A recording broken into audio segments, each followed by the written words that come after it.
வணக்கம். குரூப் 1 மெயின்ஸில் first unit modern history of India and culture அப்படிங்கிறது, அதுக்கான ஒரு ப்ளூ பிரிண்ட் அப்படிங்கிறது தான் என்ன இதனுடைய நோக்கம். பொதுவாக மெயின்ஸ் ப்ரிப்பேர் பண்ணுற எல்லாருமே கவர் டு கவர், அட்டை டு அட்டை படிக்கிறது அப்படிங்கிறது வழக்கம். பட் இருந்தாலும் இந்த ப்ளூ பிரிண்ட் அப்படிங்கிறது how you should prioritize your preparation, இல்லை how you should prioritize the important topics.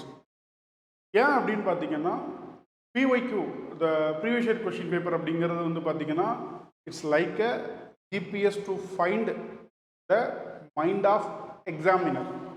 இந்த வினா தயாரிக்கிறார் இல்லையா, தயாரிக்கிறவருடைய மைண்டை நம்ம அண்டர்ஸ்டாண்ட் பண்ணிக்கிடணும் அப்படின்னா PYQ அப்படிங்கிறது ரொம்ப முக்கியம். அப்போது இந்த வீடியோவில் ஹவு டு ஸ்டடி அப்படிங்கிறது இல்லாமல் வாட் டு ஸ்டடி அப்படிங்கிறது இல்லாமல் வேர் டு ஃபோக்கஸ் அப்படிங்கிறது என்ன இம்பார்ட்டன்ட். ஸோ நம்ம ஏற்கனவே பார்த்திங்கன்னா ப்ரீவியஸ் இயர் கொஷின் பேப்பருக்கான இந்த விஷயத்தை டெலகிராமில் நான் கொடுத்துருப்பேன். ஸோ தீம் வைஸ் கொடுத்துருப்பேன். ஃபார் எக்ஸாம்பிள் நான் ஜஸ்ட்டு இதை ஒன்று ஒன்றா வாசிக்கிறேன். அது உங்களுக்கு எங்கே ஃபோக்கஸ் பண்ணணும் அப்படிங்கிறது, இது அட்வென்ட் ஆஃப் யூரோப்பியன் அப்படிங்கிறது சிலபஸ் டாபிக், ரைட்? குரூப் 1 மெயின்ஸில் இருக்கக்கூடிய சிலபஸ் டாபிக்ஸ். ஏன்னா இந்த புது சிலபஸில் நமக்கு 2019 2024 வரைக்கும் சில குறிப்பிட்ட 4 வினா தேர்வு மட்டும்தான் நடைபெற்றிருக்கு. அதை அடிப்படையாக வச்சு தான் இது பண்ணியிருக்கோம், சரியா? அட்வென்ட் ஆஃப் யூரோப்பியன்ஸில் எத்தனை கேள்வி? ஒரு கேள்வி வந்திருக்கு. முதல் விஷயம் பார்த்தீங்கன்னா, the novel spirit of English அப்படிங்கிறதுல, during the advent of European invasion explain how the novel force of the English become superior before the outmoded Indian warfare, right? இந்த கேள்வி இருக்கட்டும், அடுத்து சொல்கிறேன், சரியா? அடுத்து எஸ்டாப்ளிஷ்மெண்ட் அப்படிங்கிறதுல, த ஆங்கிலோ ஃப்ரெஞ்ச் ரிவல்ரி அப்படிங்கிறதுல பார்த்தீங்கன்னா, the East Indian company will establishing its political power in the Carnatic faced real danger from the French rather than the Indian rulers. So பார்த்தீங்கன்னா எக்ஸ்பேன்ஷன் அப்படிங்கிற ஒரு வார்த்தை இருக்குது, கன்சாலிடேஷன் அப்படிங்கக்கூடிய ஒரு வார்த்தை இருக்கும் சிலபஸில். பட் ஓகே, பட் இது பார்த்தீங்கன்னா ஃபஸ்ட்டு இது என்ன அட்வென்ட் ஆஃப் யூரோப்பியன் அப்படிங்கிறதுல வருது. ஆனால் இது வேறு தலைப்பு. எஸ்டாப்ளிஷ்மெண்ட் ஆஃப் அப்படிங்கிறது என்ன ஒரு வேறு தலைப்பு. அப்புறம் பார்த்தீங்கன்னா த early revolt against British. So this is a most important thing. நான் ஒரு 3 விஷயம் சொல்கிறேன்.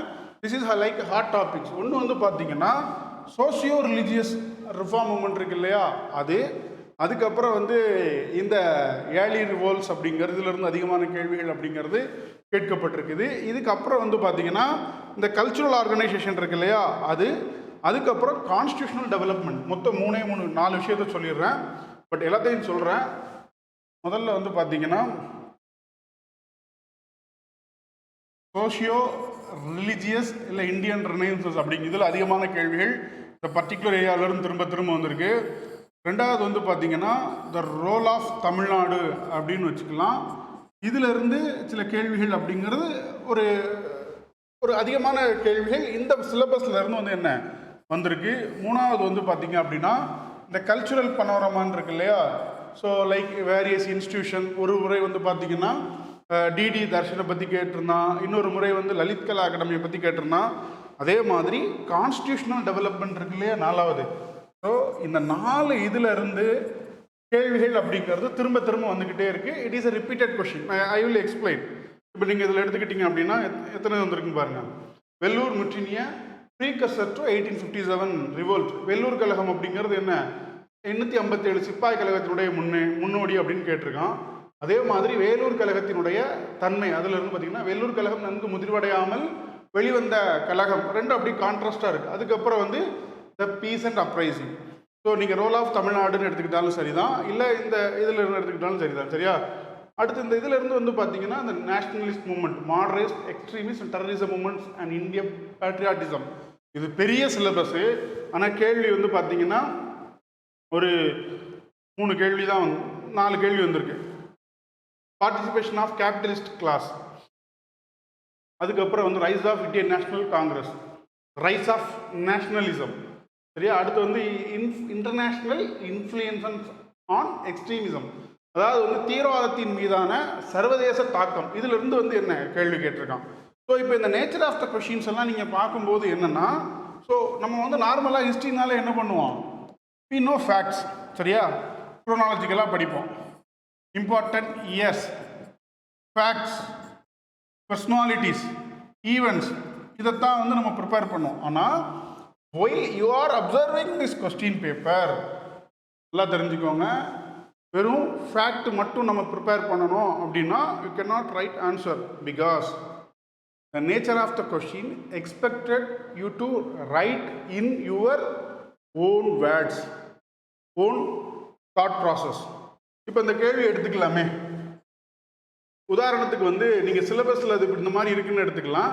பட் இருந்தாலும் வந்து இந்த இடத்துல வந்து எக்ஸ்பிளைன் த வேரியஸ், ஓகே, இது கேள்வி, இந்த கேள்வி எடுத்துக்கலாம். How far the international influenced helped for the growth of extremist nationalism. நம்ம எக்ஸ்ட்ரீமிஸ்ட் நேஷ்னலிசம் அப்படின்னு படிக்கும்போது வந்து என்ன, முதல்ல வந்து எக்ஸ்ட்ரீமிஸ்ட் படிப்போம், அப்புறம் வந்து என்ன டெரரிஸ்ட் வருவோம். அப்போது இந்த இதில் எதெல்லாம் தாக்க செலுத்து அப்படிங்கிறத ஸ்பெசிஃபிக்காக கேட்குறாங்க, ரைட்? அப்போது நம்ம வெறுமனே சில விஷயத்தை படித்ததை அப்படியே ரீப்ரொடியூஸ் பண்ண முடியாது. You have to right in your own words, you have to process the information relevant to the extremist nationalism பற்றி என்னெல்லாம் வருதோ அதை நீங்கள் முதல்ல வந்து என்ன ஒரு மைண்ட் மேப் போட்டு வச்சுக்கணும். அப்படி த காசஸ் ஆஃப் எக்ஸ்ட்ரீமிஸ்ட் மூவ்மெண்ட்டுன்னு நீங்கள் படிச்சிருப்பீங்க. அதில் இந்த இன்டர்நேஷ்னல் இன்ஃப்ளூயன்சஸ் அப்படிங்கிறது தான் ஸ்பெசிஃபிக்காக கேட்டிருக்கான். ஸோ ஜப்பானுடைய விக்ட்ரி, அதுக்கப்புறம் வந்து என்ன, ஸோ இன்னும் 2-3 இன்டர்நேஷ்னல் ஈவெண்ட்ஸ்லாம் இருக்குது. அதெல்லாம் வச்சு நீங்கள் நல்லா எத்தனை மார்க் எழுதணும், 10 மார்க்குக்கு எழுதணும், 1.5 பக்கம் எழுதணும். நமக்கு வந்து என்ன ஒரு அரை பக்கத்து தான் தெரியும். அப்போது இந்த மெயின் எக்ஸாமினேஷனை பொறுத்த வரைக்கும், ஹிஸ்ட்ரியை பொறுத்த வரைக்கும் வெறுமனே ஃபேக்டை மட்டும் நம்ம வந்து என்ன ஃபோக்கஸ் பண்ணாமல் you need to process the facts இன்னும் நமக்கு தெரிஞ்ச ஃபேக்டெல்லாம் என்ன இது பண்ணணும். அப்போ அதே மாதிரி ஒவ்வொரு கேள்வியாக பாருங்கள், ரைட்? அடுத்து வந்து அதே மாதிரி இந்த கேள்வியும் அப்படி தான். இந்த கேள்வி explain how the Indian capitalist class participated in the national movement. அந்த மாதிரி ஸ்பெசிஃபிக்காக வருது. அடுத்தது வந்து பார்க்கலாம், Gandhiji's mass movements, discuss the various movements started by Gandhiji to draw the participation of mass into national movement. நல்லா தெரிஞ்சுக்கோங்க, இந்த கொஷின் அப்படிங்கிறது என்ன கிடையாதுன்னா role of Gandhi in freedom struggle கிடையாது, சரியா?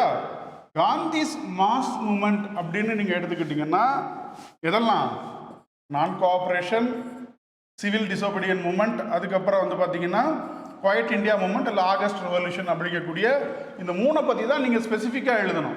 ஏன் இந்த இடத்துல வந்து பார்த்தீங்கன்னா டிஸ்கஸ்ன்னு கொடுத்துருக்கான், ரைட்? அப்போது இந்த கீவேர்ட்ஸையும் நீங்கள் நோட்டீஸ் பண்ணிட்டீங்கன்னா அதுக்கு ஏற்ற மாதிரி உங்களால் எழுத முடியும். இப்போ இன்னொரு கேள்வி காந்தியை பற்றி இருக்கு பாருங்க. So it is an important, இது டேரக்டான கொஸ்டின், இது நம்ம டிஸ்கஸ் பண்ணிட்டோம். இந்த கேள்வியை பார்த்தீங்கன்னா சிக்னிஃபிகன்ட் லீடர்ஸ் காந்தியிலேருந்து வந்திருக்கு. இந்த கேள்விக்கு விடை என்னவா இருக்கணும் அப்படின்னு பார்த்தீங்கன்னா there are 2 parts in this question. Early career of Mohandas Karamchand Gandhi and impact on his philosophy on the Indian society. கேள்வி என்னன்னா காந்தியுடைய ஏர்லி கேரியர் ஆஃப் அப்படின்னா இட் சுட் பி சவுத் ஆப்பிரிக்காவில் அவர் என்ன பண்ணார், early career, note this point.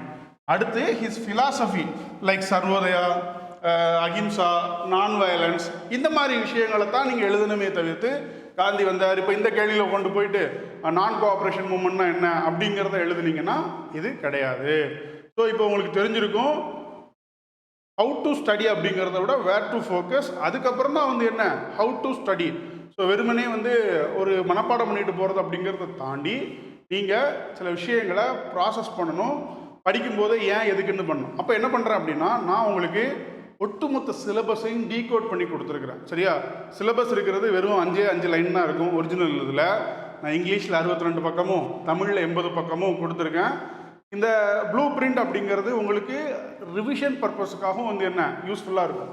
இப்போ நீங்கள் எடுத்துக்கலாம், சரியா? ஸோ இப்போ இங்கிலீஷில் பார்த்தீங்கன்னா கொடுத்துருப்பேன். ஸோ அவங்க ஏன் இங்கே வர்றாங்க, இப்போ நம்ம arrival of European, advent of European ஏன் வர்றாங்க அப்படின்னா ஒரு அனாலிட்டிக்கலாக இருக்கணும். த மறுமலர்ச்சி, சரியா? The spirit of explore, scientific advancement, இது எல்லாமே okay. Decline of overland routes, முக்கியமாக அவங்க வந்து கான்ஸ்டாண்டினோபிளை வந்து என்ன துருக்கியர்கள் கைப்பற்றுறதுனால தான் என்ன they have to find the alternative route to the East Asian countries, தங்க கிழக்கு நாடுகளில் அழைக்கப்பட்ட இந்தியாவும் சீனாவும் வரணும் அப்படிங்கிறது தான் முக்கியமான விஷயம். ஏன் அப்படின்னு பார்த்தீங்கன்னா the spice, important. The spices, silk, cotton இதெல்லாம் வந்து என்ன நமக்கு வேணும். சரியா? அடுத்து எக்கனாமிக் மெர்கன்டிலிசம், வணிகவாதம் அப்படிங்கிறது இருந்துச்சு. அப்புறம் நமக்கு இருக்கக்கூடிய பொருள் இருக்கா. அடுத்து பொலிட்டிக்கல் டிரைவர், ரிலிஜியஸ். அப்போ இந்த மாதிரி வந்து என்ன உங்களுக்கு ப்ரிப்பேர் பண்ணும்போதே ஏன் எதுக்குன்னு கேள்வி கேட்டு பண்ணுற மாதிரி இருக்கும். The arrival and establishment of European. So first Portuguese வராங்களா, அந்த ஆர்டரில் கொடுத்துருப்பேன். ஸோ இவங்க வந்து ஏன் தோக்குறாங்க, என்ன இது பண்ணுறாங்க அப்படிங்கிற எல்லாத்தையுமே வந்து என்ன சொல்லியிருப்போம். Decline, rise of Dutch and English, loss of Hormuz to English எல்லாம் தெரிஞ்சுக்கோங்க. ஹார்மஸ் தெரியுமா உங்களுக்கு?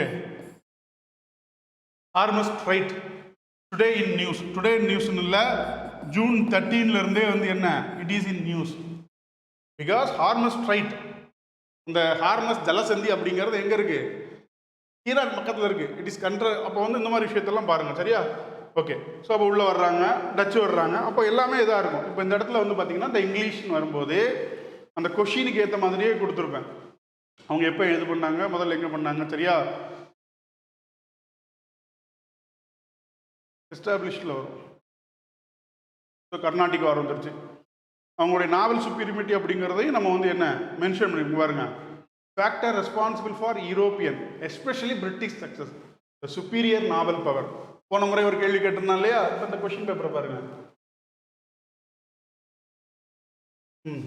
முதல் கேள்வி போன வருஷம் கேட்ட கேள்வி. இங்கே பார்த்தீங்கன்னா during the advent of European invasion explain how the novel force of the English became superior before the outmoded Indian warfare.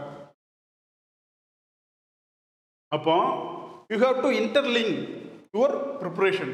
காரணம் என்ன, விளைவு என்ன, அதனுடைய தாக்கம் என்ன, இந்த மாதிரி நீங்கள் வந்து ஒன்றையும் வந்து எந்த அளவுக்கு இன்டர்லிங்க் ப்ரிப்பேர் பண்ணி படிக்கிறீங்களோ அதுதான்.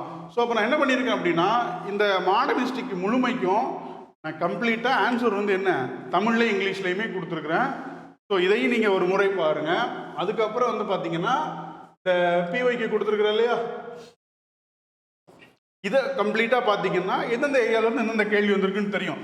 நான் டாபிக் வைஸாக தான் மென்ஷன் பண்ணியிருப்பேங்க. பார்த்தீங்கன்னா சிக்னிஃபிகண்ட் லீடர்ஸ் அப்படிங்கிறதுல காந்தியை பற்றி 2 கேள்வி வந்திருக்கு. சரியா? அம்பேத்கரை பற்றி ஒரு வந்திருக்கு. அவ்வளோதான் வந்திருக்கு மொத்தமே. இந்த டெவலப்மெண்ட்ல இருந்து பார்க்கலாம். மொத்தம் வந்து பார்த்தீங்கன்னா ரெகுலேட்டிங் ஆக்ட் ஒரு முறை கேட்டிருக்கான், கவர்மெண்ட் ஆஃப் இந்தியா ஆக்ட் கேட்டிருக்கான், டயார்ஜி, இந்த இதுலேருந்தே 3 கேள்வி கேட்டிருக்கான். Second World War and final phase of இதில் வந்து என்ன ஒரே ஒரு இது மட்டும் கேட்டிருக்கான். என்ன கேட்டிருக்கான் அப்படின்னு பார்த்தீங்கன்னா, sir 2 partition of India, final phase of negotiation.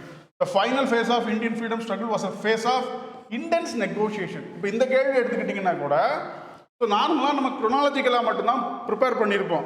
So வந்து ஆகஸ்ட் ஆஃபரு, அதுக்கப்புறம் கிரிப்ஸ் மிஷன் வந்தது, அப்புறம் வந்து சிம்லா கான்ஃபரன்ஸு, அப்புறம் இதெல்லாம் பண்ணியிருப்போம். ஆனால் அந்த கேள்வி என்னென்னா, final phase of freedom struggle was a phase of intense negotiation. நம்ம க்ரொனாலஜிக்கலாக ஈவெண்ட்டை தெரிஞ்சுக்கிறதுக்கும் அந்த ஈவெண்ட்டை ஒன்றொன்னையும் கனெக்ட் பண்ணி அதை நம்மளுக்கு எழுத தெரியறதுக்கான ஒரு விஷயங்கள் நமக்கு வந்து வரணும். சரியா? அப்போ இந்த பெர்ஸ்பெக்டிவில் தான் வந்து என்ன நாம் ப்ரிப்பேர் பண்ணணும். தமிழ்நாட்டில் அதுக்கு 1 2 3 கேள்வி தான் கேட்டிருக்கோம். ஆனால் அதிகமான கேள்வி அப்படிங்கிறது இந்த குறிப்பிட்ட இதில் மட்டும்தான் 2-3 கேள்வி அப்படிங்கிறது திரும்ப வந்து என்ன வந்திருக்கு. Social reform moment.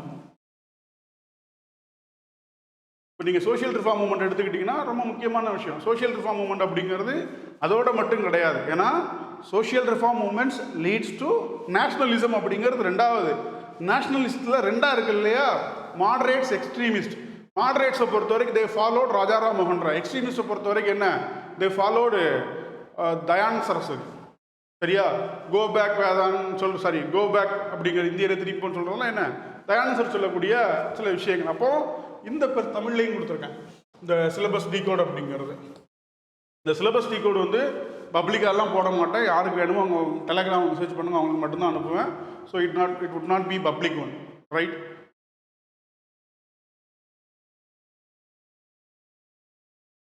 டீட்டெயில்டாக இருக்கும் உங்களுக்கு எல்லாமே. கிட்டத்தட்ட தமிழில் 82 பக்கம் வருது டீகோடட் சிலபஸ் அப்படிங்கிறது. சரிங்களா? இது புரிஞ்சுன்னா உங்களுக்கு எப்படி அப்ரோச் பண்ணணும் அப்படிங்கக்கூடிய ஒரு தெளிவான ஒரு சின்ன புரிதல் அப்படிங்கிறது you may got it. So டவுட்னா கமெண்ட்ஸில் கேளுங்க, ஐ வில் ரெக்டிஃபை. அடுத்து வந்து நம்ம குரூப் 1 மெயின்ஸுக்கு வந்து என்ன, we have start at the prime batch. 2 batch start பண்ணியிருக்கேன். ஒன்று வந்து ப்ரைம் பேட்ச் தான் இப்போ ஸ்டார்ட் ஆகிருக்கு. ஸோ இதில் வந்து என்ன, it is a comprehensive, you get detailed notes on each subject, spot test, அதுக்கப்புறம் வந்து என்ன ஒர்க் ஷீட்டு, அப்புறம் வந்து டீட்டெயில்டு கீஸ், அப்புறம் வந்து டீட்டெயிலான ஒரு எவாலுவேஷன் அப்படிங்கிறது ப்ரொவைட் பண்ணுவோம். இன்னொன்று வந்து வித்தவுட் எவாலுவேஷன் அப்படிங்கிற மாதிரி ஒரு பேட்ச் பண்ணுவோம். இது பண்ணி சரியா. தேங்க்யூ.